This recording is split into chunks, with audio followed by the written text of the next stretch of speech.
Okay, so today I wanted to talk to you about lawn renovations, and we're starting this large renovation for grub damage. But the underlying cause of many of these things is typically thatch, and most customers don't really know what it is.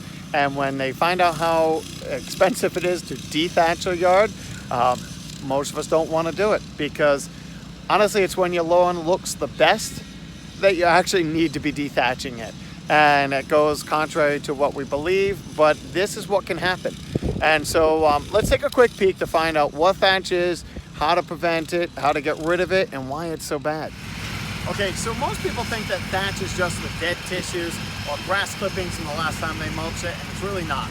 The nature of grass is when it starts looking like this lawn over here, it's hard to tell with the big, beautiful grass. That grass is growing thick, and what happens is instead of the roots of the grass growing down, the roots start growing sideways, and they start growing amongst themselves. And you get this layer of soil you get this layer of thatch that's not really soil, but it's not really the shoots and the grass itself. It's a mixture of roots and grass and decomposing material, and all of that gets in there, and it can get really thick.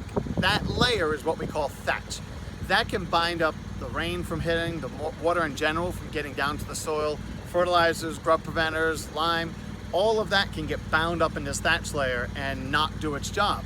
So we're taking a beautiful lawn that's by nature choking itself out, and then eventually, like in this particular case, the grass gets so thick, the thatch gets so thick that the grub preventers didn't work, and that's it. This yard was just riddled with crabgrass and grubs. And there's no reason that the grubs should have decimated the lawn the way they did, but because the thatch, a really dry summer and then a really bad grub year, and that's it. This whole yard is decimated, and we gotta rip all that thatch out and clean it up and get it right out of there and get it back down to nice firm soil, no grass. I mean, we want grass, just no thatch. Okay, so when you're looking at thatch and you're trying to run a de-thatch over a lawn that hasn't been done in a long time, this is what it can look like.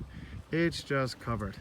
I mean, we've got piles and piles, I mean, all over the place, and they're just gonna keep pulling truckloads of material out of here, as far as all that is just ripping all the junk, the thatch out from underneath the grass. And again, thatch is not just all the brown tissues you can see, light tan areas. That's not what thatch is. That's the material down below, and it's, I mean, you start hitting one spot, you're down to dirt. You hit another area, and it's all green grass. This is where your healthy grass is. That's where the grub damage was, because there was no roots. You run a thatch over and it pulls up.